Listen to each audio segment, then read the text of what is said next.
Good evening, everyone. This is Dolores Cannon with the Metaphysical Hour, and I'm back live again tonight. Last week, I had to do the UFO conference here in Eureka Springs, Arkansas, and it was always too hard to line up a speaker there because we have to go through a different kind of a switchboard.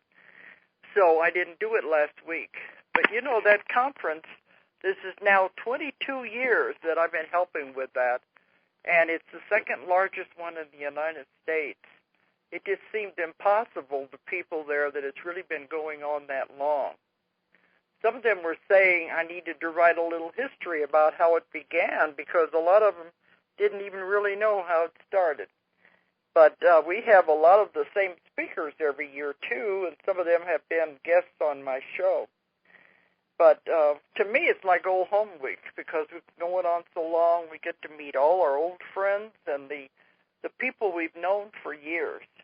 I don't have to speak, so I get to have a little time to visit that way.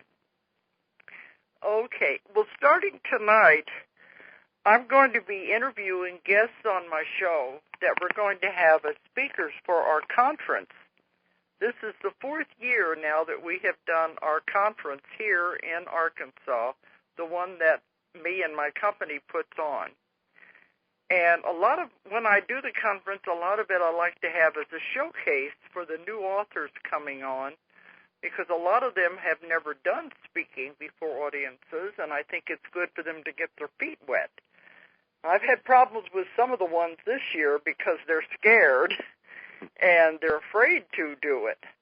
But, you know, that's one thing. It's one thing to get your book published, but I tell them that's only the first step. Then you have to get out there and promote it. You've got to do talks. You've got to do lectures. It's not as easy as you think. Once you get a book published, it doesn't sell itself. So we're going to be pushing them to either speak at this one or definitely by the next one. So starting tonight, we're going to be having some of these speakers. Now, the conference, it's called the Transformation Conference, and it's held here in Arkansas. It was at Fayetteville the last 3 years at the Clarion, but now we have moved to a larger venue. It is still the Clarion, but it's out by the airport by Bentonville. This is the airport that Walmart built, because that's the headquarters of Walmart. So we've moved there to where now we have a shuttle going back and forth between the airport and the Clarion. This is a much larger Clarion. And the dates are June the 12th through the 14th, 3 days. Anybody who's interested can check on our website to get more information about the venue and about all the speakers. And the website is www.Ozark Mountain, which is the name of the company, but it's abbreviated, OZARKMT.com. Or if you're overseas, it's OZARKMT.com. And we're going to have some really fantastic speakers. And as we go along, the next few weeks, I'll be telling you more and more about the conference. But one of them tonight is Ron Chapman. And we published his book, and he was a speaker, I think it was last year, wasn't it, Ron? Yes, it was, Dolores. Uh-huh. So we have had him before, but he's also been on the show before. But Ron is a speaker. He's really used to this. I don't have any problems with him. He is used to doing this, and he speaks all over the country. You speak outside the country? Just a little bit, yes. But mostly it's in the United States, aren't you? Right, yeah. And Ron is a motivational speaker, and one thing about Ron is that, let's see, I'm going to read something here from your bio in the back of the book. Mm-hmm. It's talking about the Toastmasters International. Yeah. They awarded you the International Accredited Speaker designation. And he said there's only 58 people in the world that have that honor. But how long have you been doing this speaking? Well, the speaking, Dolores, actually goes back, I suppose, a couple of decades. More formally, it's been about, the past 6, 7, 8 years that I've really been heavily involved in it as my my business interests grew and as I had opportunity to build a clientele and an audience. So by most standards, that's a long time, but I guess it's really not that long, is it? Oh, time is moving so much faster anyway. Yes, it is. But I know it says that you do speak with organizations and people everywhere. But let's tell people about your background before we get into that. Well, sure. Thanks for asking. And as we'll talk about when we talk a little bit about the book, my primary work is around transformation. I have a practice called Seeing True, also the title of the book, and I didn't mention the name of the book. The book is Seeing True. Okay. Yeah, and I spend most of my time in a lot of workshop formats. I tend to really emphasize participation a lot because it's a lot more engaging and people can learn as a result. But most of my time is spent on helping groups try and find out where they're stuck or what stands in their way, and that can be as individuals or as groups or corporations, or I do a lot of public sector work as well. And so the basic principle is pretty simple, I suppose. It's not easily done, but the basic principle is if you're stuck somewhere, that means there's something you don't know about.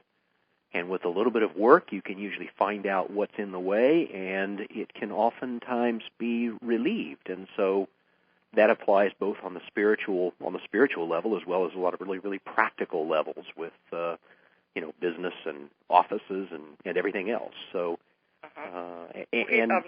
let me break in here a minute. I forgot to give out the toll-free number in case one wants to call in, and then we'll continue. Go ahead. If anyone does want to call in and ask questions tonight, the toll-free number is 877-876-5227. 877-876-5227. But Ron, I think that's one of it. People are their own worst enemies, really. Aren't they? Yes. Yeah, we don't know that, but that's true. They hold themselves back and keep themselves from moving forward and becoming successful, don't they? Well, yeah, it's funny because it's so easy to think that we see an external cause. Yeah.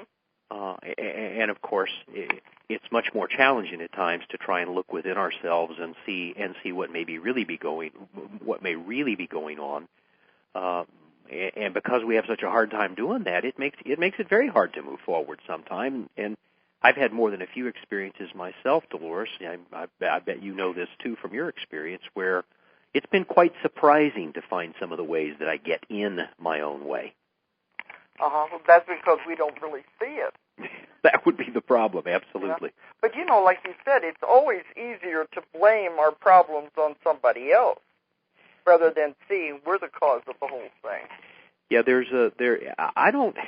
you've been around a few more years than me, Dolores, so you may have a perspective on this that I don't have. As best I can tell, the structure of our ego and the structure of our psyche is such that we really seem inclined to look for a cause other than ourselves.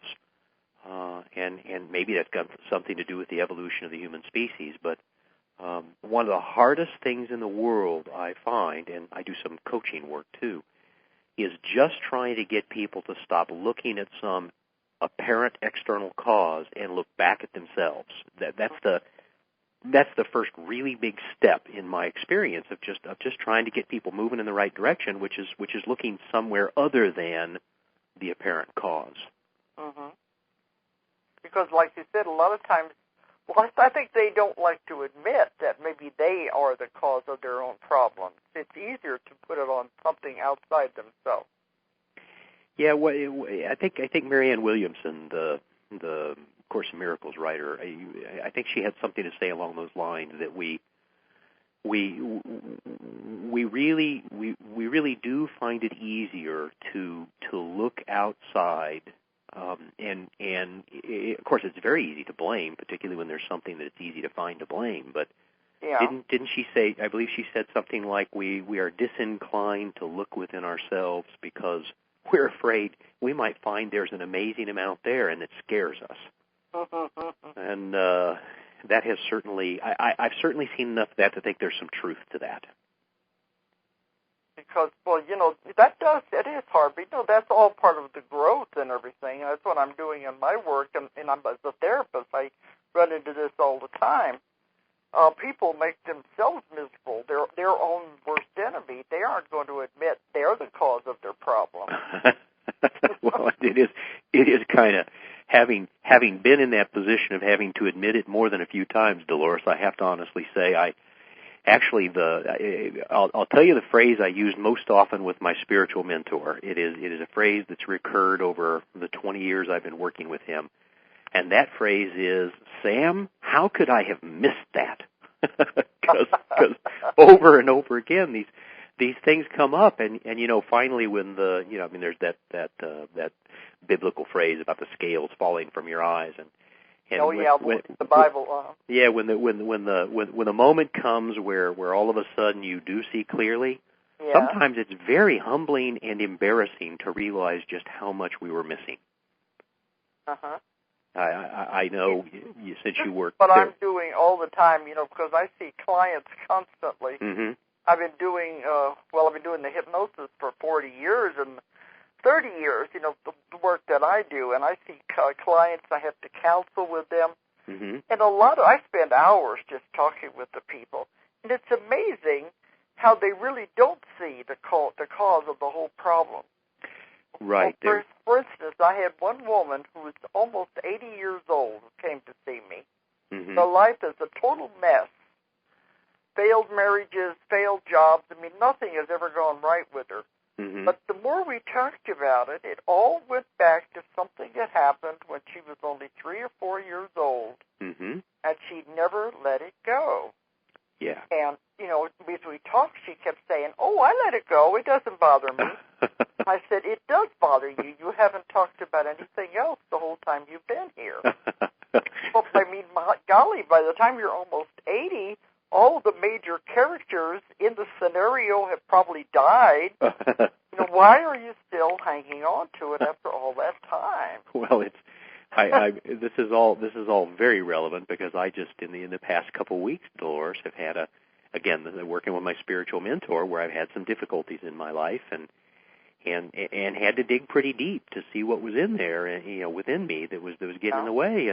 And honest, it's this story exactly where I had to tell him on what night was it? Today's Friday, so it was Wednesday night. I had to say, "Sam, I had no idea that I was still holding on to that." And of course, he said, "Well, of course you didn't, because if you'd known that, you would have quit holding on to it." And so, but see, that's what I run into is what is the point of wasted life of holding on to something that happened so long ago, and mm-hmm. there's no point to it. There's still time, like this woman could live another 10 years or more. But look at all the time that's wasted just holding on to something that really doesn't amount to a hill of beans whenever you really, break it down. Well, I was surprised. I did some many years ago, Dolores. I did some past life regression work, and I was very, very surprised because one of the things that came out of that was at the end of each of these. I think I did 6 or 7 or 8. I can't remember exact number, but what came out at the end of each and every one of them was this pervasive sense that in fact it had all been a good life. There were things that, certainly we're here to learn. So, there were always these things that I was learning, but somehow or another it all came to good, and which really, it kind of changed my life at that point because it made me very optimistic. It's like, okay, well, there's stuff to learn, and I guess I'll cast myself in and learn it. Yeah. In fact, but I tell people in my lectures too that this is the school. And we sign on to come here to learn lessons. And you're not going to go to the next grade till you pass the grade you're in and learn the lessons. Yeah, shortcut, Did you happen to see the movie Groundhog Day along the way? Oh yeah. Uh-huh. Yeah. I still remember the first time I saw that because I went from thinking, oh, this is a pretty silly premise, and then there was some point where he was like trying to kill himself and all those things he was doing. Bill Murray in the lead role. I was trying to think who the actor was. Yeah, Bill Murray. he was doing everything he could to try and escape this day that kept repeating itself over and over and over again. And there came this moment as I was watching that, and I don't know how many years ago this was, but Dolores, there came this moment where I watched what he was doing, and I said, this really is how it is. You're gonna learn the lessons, and you're really not going to be able to get away without learning the lessons. So how long are you going to put it off? I think I came to the same conclusion when I was watching it. There was more metaphysics in that movie than you really thought. Yeah, and what's so neat looking back at it now is I realized that was one of those important turning points for me, because somehow or another it moved from head to heart. You know how that does, how we can think about things for a long time before they really take up a place in our heart. And I remember that was a turning point for me, Dolores. So I said, okay, well, look, if I'm going to learn this lesson, whether I like it or not, and it always seems to get harder and harder and harder, okay, what the heck? I think I'll just decide I'm going to take it on and learn anything and everything that comes my way. And so I now use the poker metaphor of all in, all my chips are in. I'm willing to play this game, so bring it on. And why not? As you say, I mean, what have we really got to lose? The truth of the matter is, not much, except some pain and suffering. Well, yeah, but that's what I tell people too. If you don't learn the lesson that you're here to learn, you keep putting it off, you're going to have to learn it eventually. You'll learn it the next time around or the next time around. And it doesn't matter how long it takes, because you're going to have to pass that class, that grade, before you can go on. And so what? If it's going to take you longer, we have all eternity, but you're going to learn it one way or the other. I said, isn't it better to learn it quicker and get that over with so you can go on to the next one? I agree with you entirely. I like to use the metaphor of the big stick or the 2x4, that we get taught by getting whacked by things. And I've run into that a lot in my work. People I was whacked over the head if they don't listen. Well, I was working with this woman some years back. She's become actually a very good friend over the years. I was doing some sort of mixture of coaching and therapeutic work, and I told her that. I said, this is the way the universe works. Is if you don't learn it with a 2x4, you're gonna get it with a 4x12. And and there'll be little subtle hints along the way, trying to get it through to you, and we don't pay attention to them. Well, no, we think they get a little worse, so they are going to get your attention one way or the other. Well, she called me one day, and she was sort of laughing and crying at the same time, and I said, "What's wrong?" And she kind of, she was sobbing, and she goes, "Oh, Ron, you were right." And I said, "Well, what was I right about?" She said, "Well, I was like avoiding, and I didn't want to deal with it, and I was over by the fireplace, and I lifted my head up, and I almost knocked myself out when I hit the mantelpiece. And Ron, it's 6 by 12 inches wide." I said, she had a big blood clot on her head, and just the whole deal. But it convinced her that particular day that life is going to get your attention one way or the other. Yeah, and so we might as well stop resisting. Yeah, because that's when I tell people, you don't want it to take eternity, because they don't care how long it takes. But you're not moving on till you get past this grade, from kindergarten to college.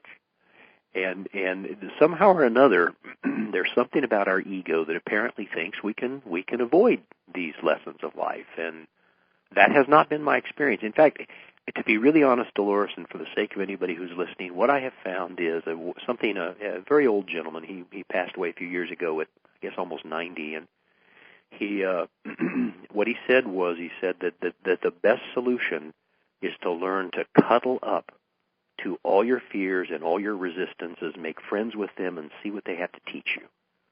And it's been marvelous advice, the whole idea to stop resisting whatever I'm struggling with, my fears, whatever they are. Just embrace them, welcome them, and let them teach you. Yeah, learn from them. Yeah. Because that's what I had a woman on the show a few weeks ago talking about fear, and I told them that eventually this is what life is about. You're going to have to face your greatest fear and overcome it. Right. That's part of the lessons, and if you keep running away from it, whatever it is they're terrified of, eventually you're going to have to face it. Yeah. And when you do, you'll find out it's really not as bad as you thought it was going to be. Well, it's funny you should say that. One of the things I remember telling a guy I was doing some spiritual work with that what you'll find is it's the resistance that hurts. Yeah. The more we resist, what is the line? What we resist persists. Yeah. And the more we resist, the more uncomfortable it's going to get. So. Well, that's why when I'm doing my counseling sometimes, and it's like, okay, let's look at it. What is the absolute worst that will happen? And when they really look at it, they can't really think of anything that's going to be that bad. Right. Well, I have had those moments where I even, when I've been, and it's personally, when I've been up against some of the really, really difficult stuff that sometimes life requires of us, I've even reached these points about twice, Dolores, where I looked at it and I said, so what? It's going to kill me. Whatever. That's about the worst that can happen. It's like all right, fine. I'm tired of this stuff. So even on some level, we may be able to reach a point where we can even embrace the possibility that some of this could be pretty challenging. But why not? But Dee, that's what I found. We come into this life, we make our plan, and we set up these circumstances to learn from. And you either learn it or you're going to get it another way. It'll come around a different way, but it'll be the same lesson disguised in a different way. It'll be uglier the next time. Yeah, each time it gets a little worse if you're not going to face up to it. Yeah. But we have set these lessons up before we came in to learn something from. Mm-hmm. That's what I tell people when I'm lecturing too. Is we all have had terrible things happen in our life. We've all had bad things happen in our life. That's life. Mm-hmm. But did you learn anything from that? Well, if you learned something, that was the reason for it. But I've had people say, no, I didn't learn anything from it. I don't see the purpose of it at all. Then if they didn't learn anything from it, they're going to have to go through it all over again. So is there a little differently, but they're going to have to face it until they do figure out some lesson from it. Then you move on. The next lesson may or may not be easier. It depends on what it is. Mm-hmm. But that's life. Well, that makes me curious too, Dolores. With all the work you've done, have you found that there are particular lessons that seems like more people than are there lessons that more and more people seem to have to learn? Is there a pattern in it? I think so. Yeah. And like you said, it's the things that they run away from and won't face are the ones that get worse and worse. Yeah. So finally they say, oh, okay, that's what it's trying to teach me, and then things do get better. But I deal a lot with people with marriage problems, problems with work, all kinds of things, Yeah. That's part of it. They feel free to talk to me about these things. But, I've had people that hate their job so much they want to commit suicide. Mm-hmm. And they're serious. Yeah. And I said, no job is worth that. Mm-hmm. But they feel trapped in it. Sure. Either because of the money, they have family, they don't know how they're going to support them if they lose their job, or sometimes there's a disgrace involved if I get fired or something. Mm-hmm. And they're really caught in a situation they think that they can't get out of. But there's always a way out. Mm-hmm. But they really do feel the only way out is to kill themselves. And I've found many times with these kind of cases, what happens? They'll have a heart attack. Mm. That is an honorable way to get out of the situation. Mm. If you look at it that way, nobody's going to blame them. I can't work now because I'm sick. Mm-hmm. They don't do it on a conscious level. Oh, sure. Well, that's that is a way to get out, and I wonder how many times that happens. Well, I suspect it's a lot more than we imagine, Dolores, and that I'm glad you made mention of the fact that it's unconscious, because that's been my experience too. Is that most of the stuff we just don't know we're doing it. On a conscious level, we say, "What do you mean? I don't want to be sick. I don't want to have these things happen." But it's not on a conscious level; it's the other level. Mm-hmm. And once you realize that, I think it's a lot easier to deal with the things in your life. Well, for me, what it has really provoked is the value of inquiry, of beginning to look and question and trying to keep an open mind. Because if it's true, and this has been my experience as well, if it's true that much of what is governing our lives is happening unconscious within us, then I've found inquiry to be a particularly effective technique. It's like, okay, well, if I keep getting, this out here, whatever the this is, there must be an inner cause, and it might be useful for me to start looking at that and asking some questions about it to see what I can find out. Yeah. No, I've had people, they'll say their life is a horrible mess. They said everything that possibly go wrong has happened to me. They said, I'm just they said, I'm the person that God dumps all of his crap on. Now, that's an awful attitude, but they say everything is wrong in their life. And, of course, they're not going to admit it to them. Yeah. But the more they think that way, of course, they're going to keep having these bad experiences. Well, they do. There isn't any doubt in my mind that our thoughts have a tremendous effect on our reality. Oh, yes. I've just seen over and over. Interesting enough, I was just talking with somebody about this morning who was asking me, they had recently found themselves very frightened, and they were asking the question about whether or not there was, in fact, something to fear. And we ended up having this really great conversation where we said that's the value of what some people call gratitude lists. What? Gratitude lists, where you go through and you start writing all the things you have to be thankful for, and all the things that are in fact going well, because what it does is it changes your frame of reference. All of a sudden you start looking out and you start going, oh, there's lots of good stuff going on here, and that's an entirely different way of viewing the world than sometimes we are viewing it when we're caught in our fears and all that other stuff. Mm-hmm. And I tell people, you draw to you what you fear, because everything is energy. Mm-hmm. And if you think about these bad things, you're going to give them more and more energy, and naturally that's what you're going to draw into your life. Mm-hmm. If it gives it more life, it becomes more real as you focus on it. Well, and it's I think typically it's hard for us to imagine that we're carrying that with us. Mm-hmm. But every now and then you'll have one of those experiences. I know I've had this myself, and I've seen it in others where you realize that there's these remarkable patterns, and at some point in time you just have to step back, Dolores, and you got to say to yourself, so could it really be utter coincidence that this thing keeps happening to me over and over again? Mm-hmm. And of course, at some point in time, you have to start deciding that there's something else at work here than just pure chance. And see, that's when you're going to finally get the lesson, and then you can move on. Right. And then you can have the next lesson to tackle. Yeah, that's what I said. It may or may not be easier. It might even be worse. It depends on what it is you're supposed to learn.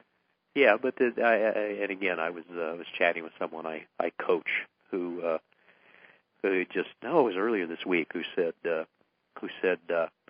well, now I can be done with this now, and I can like coast for a little while. I said I don't know. I'd start watching if I were you, because I suspect something new's coming down at you right at this very moment. And I just hope it's going to be easier. That's the thing. Well, and I like I said earlier, that we come into this life with our plan of what we're going to accomplish. Right. But then we come in, we forget, because that's also part of the whole thing. You're not supposed to remember what you come in here to do. Mm-hmm. And I asked one time, I said, well, wouldn't it be easier if we knew what we came in to do, if we knew our connections with other people and what our plan was? Yeah. And they said, it wouldn't be a test if you knew the answers. So we have to stumble through it and make mistakes and finally realize, hey, that's all this is. It's just a game. Yeah. It's just a play. Yeah. And why do we take it so seriously?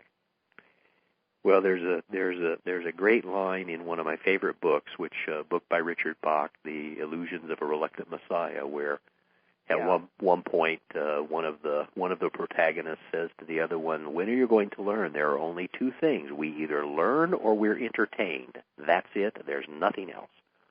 We learn or we're entertained. I haven't heard that one before. Yeah, well, it's the basic idea is that that we're either doing things because they're fun or interesting or dramatic or whatever. They're interesting to us, or we're doing them because there's something there to be learned. Mm-hmm. And I mean, and then he goes on to point out that even the stuff that's horrible has certainly an entertaining aspect to it. I mean, we love drama. We love. Oh yeah. We love scary. Some of us love scary movies and all that. So it's been useful for me to realize that means that it's all good. It just may not look or feel good. Well, see, that's why in some cases it's better to be the observer and stand back and look at what's happening in your life from a different perspective.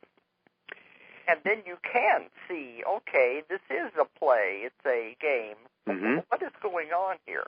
Mm-hmm. To be the observer for a little bit, the objective part of us.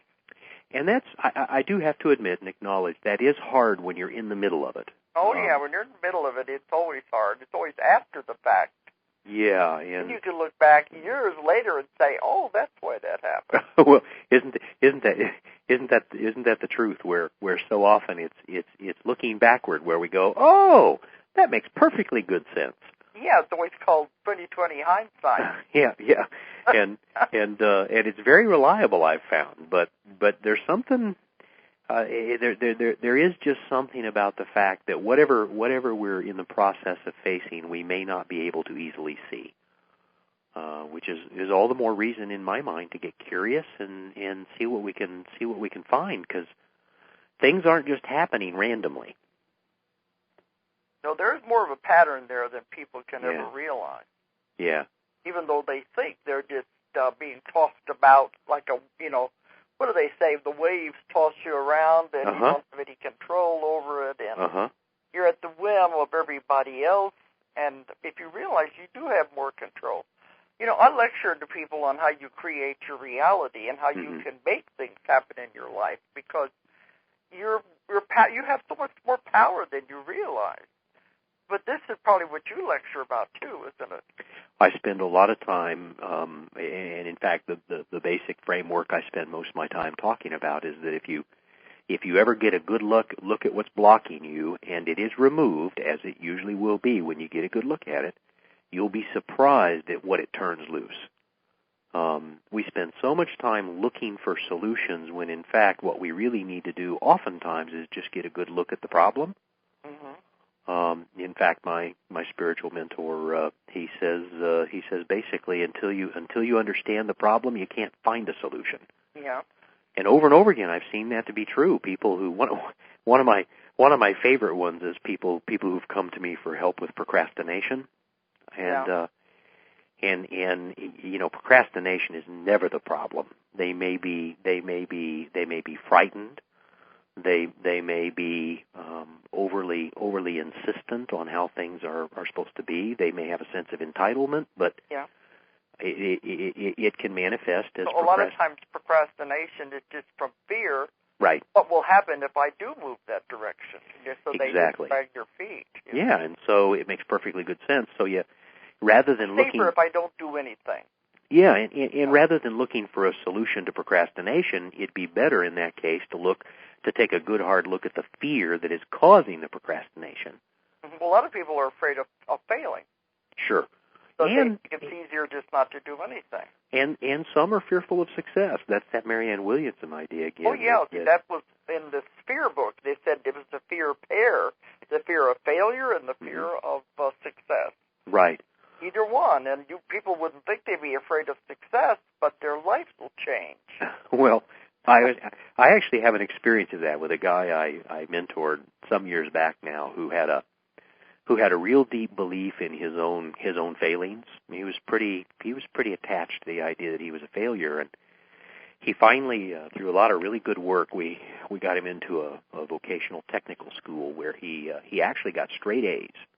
And but the craziest thing was it was so hard for him because every single day he was going to school, working his tail end off, and every single day he still had all those beliefs about his inadequacy. And The most amazing part was, I mean, he got through, he graduated, that was good, but my goodness, how much difficulty there was because he was still carrying around the idea that he was inadequate. And so but a lot of that is ingrained in people as children too.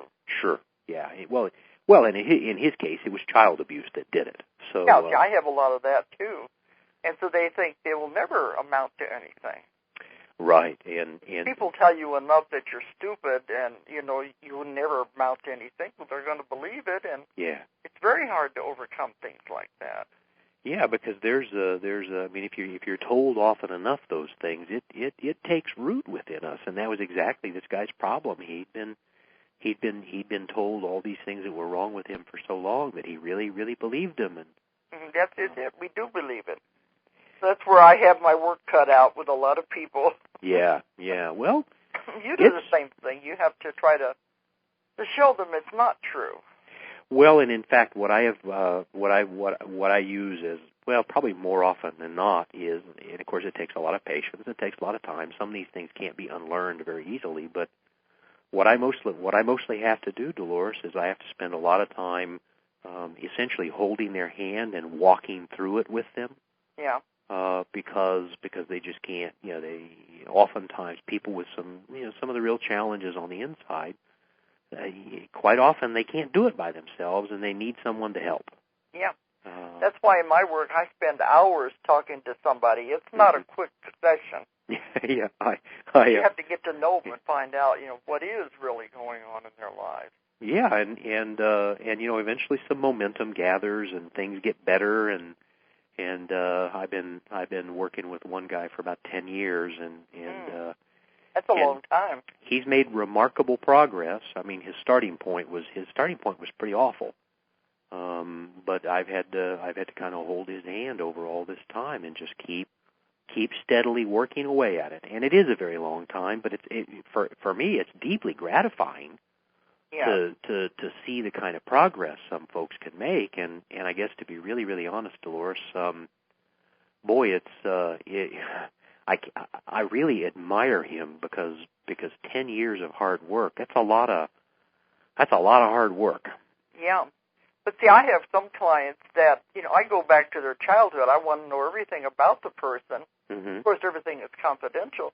Sure. Go back to when they were children. I want to know how they were raised, because that's what makes them into the person they are. Right. And I have heard horror stories you wouldn't believe, or you might, of the way people were raised and the way they were treated. I mean, absolutely horrible conditions.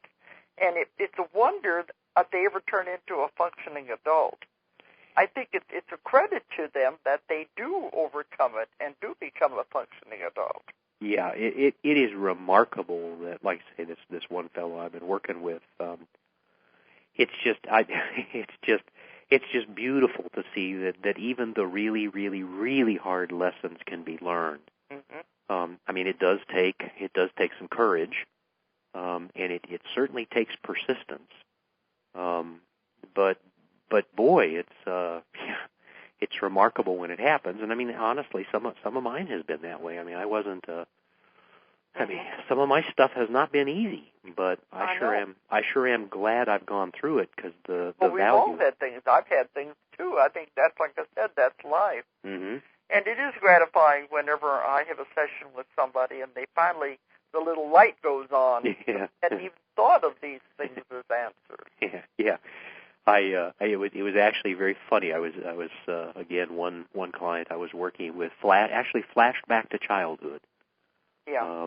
And had some real clarity about how she'd been treated by her mom and how it had affected her, and it was life changing for her to get a good look at it. And in that case, it wasn't even a highly therapeutic setting. We were actually in kind of a inquiry dialogue when it came to her. And so, boy, I don't know. The funniest thing about all this inner obstruction stuff, Dolores, and I'm sure this is your experience too. The funniest thing about it is, boy, some people can just move through the most amazing things, and some people can be so struggling for so long on something. Yeah, they stay stuck, as I say. Yeah. This makes a lot of people sick too. Yeah, and I guess what that has taught me is a tremendous amount of compassion for people as I I really do understand we're all just really doing the very best we know how, even if it looks like we're not.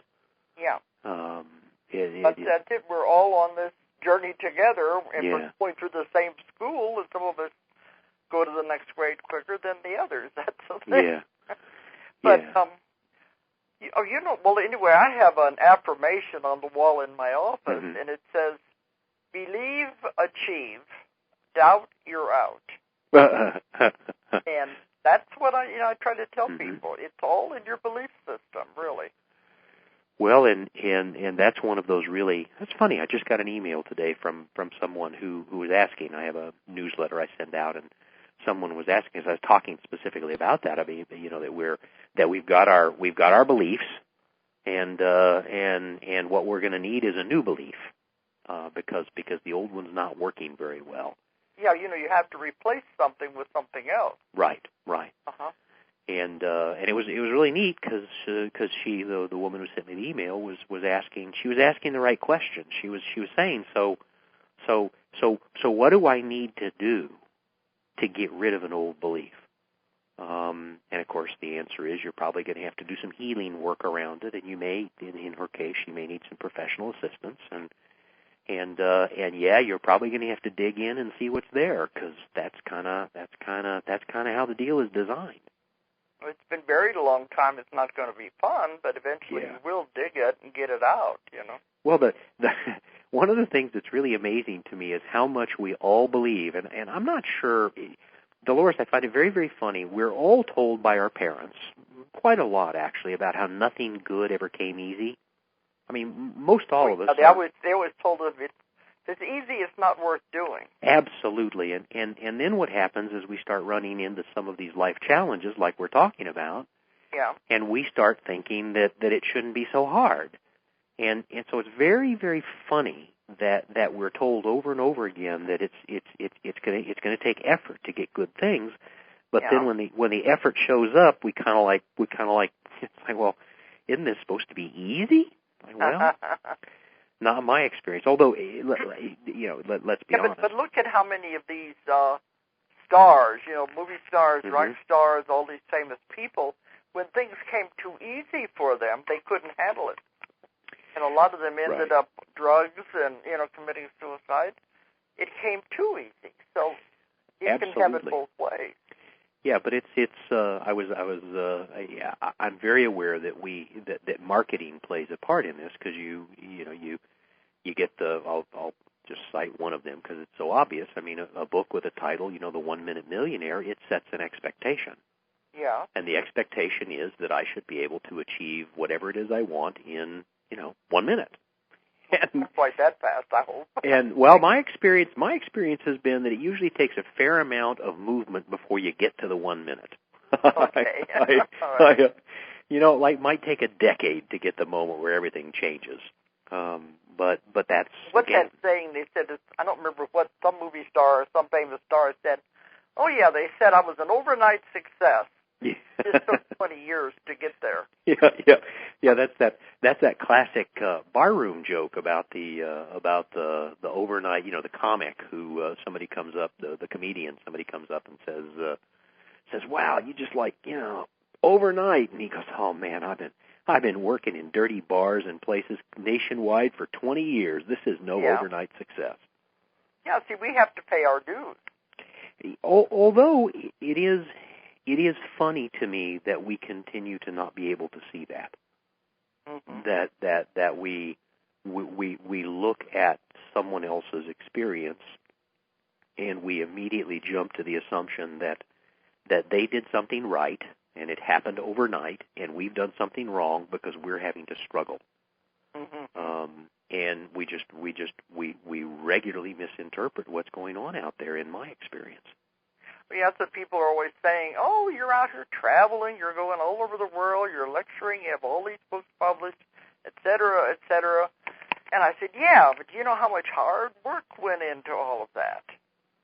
They don't see that. You have to pay your dues. You have to start out slow to get to that point. They don't see it. They just see the, what do you want to call it, the finished product without seeing all the preparation that goes into anything. Oh, yeah, absolutely. There's just something about us. I guess we're, I don't know. Maybe we just don't see very well, Dolores. maybe we don't understand that it's going to be challenging, and that's the nature of the universe. Yeah, that's life. But I'm watching the clock. Yeah. An hour disappears fast when I get on doesn't here. it? I got to stop at about 5 till. Okay. But when you're doing your work, yes, you ma'am. work a lot with organizations, don't you? I do. I have a number of government organizations I work with, and a fair number of private sector organizations, corporations, and so forth. What are you doing with these organizations with your work? Well, now they would be surprised to know that we're doing spiritual work because I don't talk about it that way. Yeah. Something I was taught a long time ago is that one of the big mistakes we make if we're gonna be doing good work in the universe, one of the big mistakes we can make is insisting that they talk our talk and think it our way. Yeah. And so for example, one of the practices I use in a lot of organizational settings is called, its proper name is root cause analysis. Okay. Now, what that means is we're going to look for the underlying cause. Well, that's no different than you and I trying to find out what a belief is that's getting in our way. Well, see, in my therapy, that's what I do. I have to find the cause of the problem. Right. So what I do is before you're going to solve it, Yep, I spend the work I do in organizations, which includes, I do a lot of team building and a lot of conflict management and some planning work and leadership development and staff development, and invariably what we're looking for is an understanding of what stands in our way. There's seeing true again. Yeah. Because if you can ever get a look at what's standing in your way, you can probably solve it. And if you never get a look at it, you probably won't solve it unless it's pure blind luck, and that just doesn't happen very often. So with these organizations, I spend a lot of time in group processes. Sometimes it gets, some of them probably feel like it gets a little therapeutic every now and then, and it needs to. But so they're thinking if you can get, a lot of these organizations have hundreds of employees, don't they? Yes, ma'am, they sure do. They think if you can get them organized or thinking a different way as a group, or what? Well, yeah, what I've found, and it's usually hard to do with a large number. What I typically find is that I spend a lot of time working with relatively smaller groups. So let's say typically from 12 to 50 or 60. Yeah. And because it's very, very hard to, like, one of my larger clients is 16,000 employees, and it would be very, very difficult to put 16,000 employees in a room. I think so. And try and work with them. So what I do is I work at the levels that are offered to me, and often, it's as small as a dozen, a team size. You break them up into groups that you can communicate with. Yeah, and then we tackle whatever there is to be tackled, and I'm very aware, as I'm sure you are as a counselor, I'm very aware that very, very rarely do clients come to you stating the real problem. No, they don't even know it. Yeah. So you work with what you're presented. If they come in and, if a client comes in and says, I got a procrastination problem, that's where you start. If in the case of one of these larger organizations, they come in and tell me they need to do strategic planning, that's where we start. And I work with them to use that, and then try and use that as a chance to get a little deeper into what the real problems may be. And when we can get a good look at the problems, Dolores, it's interesting to me. People know how to solve things if we can just get a good look at them. Well, like you said, when they're in the middle of it, they can't see it. So you're an outside force coming in, right? Looking at it from a different direction. And one thing you can say is absolutely true. We all need help seeing things. Mm-hmm. Even the most advanced students. Those who've become teachers and so forth, they know the value of having someone else to help them have a good look at things because it's oftentimes very hard to see what's going on with ourselves. Yeah. In fact, it may be impossible a lot of the time. So we need someone who can say, well, look at that, or did you think about that, or how does that feel, or what? There's always a lot of people who don't. They always think nothing's wrong with me. You're the one that has the problem. And I guess part of our task as people who work with people is to try and help them see that differently, isn't it? Yeah. Slowly but surely. We've only got a few more minutes okay. here. The name of the book is Seeing True, and each page has, like, what would you call this? It's not an affirmation. They're contemplations. They're stories. They're very short. Some people have called them vignettes or stories or contemplations, and each of these in Seeing True is designed to provoke thinking, to provoke thought deeper than the kind of thought most of us are accustomed to. Yeah. And to point you towards asking questions, because it's a workbook format, to point you towards asking questions that may give you a chance to see it differently. Because I know... For sure, they're just on one page. Right. But they do make you think. Well, and what I've found is that over and over again, if I can get people asking questions about something, Dolores, it can change. As long as we're absolutely dead certain what it is we're up against, and unable to even question it, it's just very, very hard to ever see the truth and ever make any progress. That's true. Yeah. Well, let's see, Ron, if people want to contact you, sure. You have a website or what? How can they get in touch with you? I do. My website is www.magneticnorthllc.com. Which is the name of my company, Magnetic North, of course. Magnetic North is the name of your company. Magnetic North LLC, Limited Liability Corporation, is the name of my company. And that's all in one word? Yes, ma'am. Sure enough. Magnetic North LLC.com. .com, yeah. That's the website. Yeah. And that's how they can contact you if they want to talk to you or set you up for anything. Yeah, everything is there they need, phone numbers, information on books and CD sets and whatever else people might think they might find useful. Okay. All right. And I want to remind everyone that Ron Chapman is going to be one of the speakers at our conference here in Arkansas, June the 12th to the 14th. And I always want to say Fayetteville because that's what's going. They're not really sure whether the airport is in Fayetteville or Bentonville. It's right up there anyway. We're in the northwest corner of Arkansas. And the conference is going to be at the Clarion out by the airport in Bentonville. And we're going to have a lot of speakers, and we have a tremendous keynote speaker that is coming. And I'm going to be interviewing her in a few weeks. We're having Helen Reddy. Wow. The famous singer. And we met her in November when we were in Australia. We took her to dinner in Sydney, and she said, I want to come and speak at your conference. So we said, well, you're welcome to do it. People say, well, what in the world is a former singer going to talk about? Been in metaphysics all her life. I'll be darned, I didn't know that. So she's very much into all of these things, and she's also a hypnotherapist now. When will she be? Do you know what her time slot's going to be speaking, Dolores? Her talk is going to be on Saturday. Good.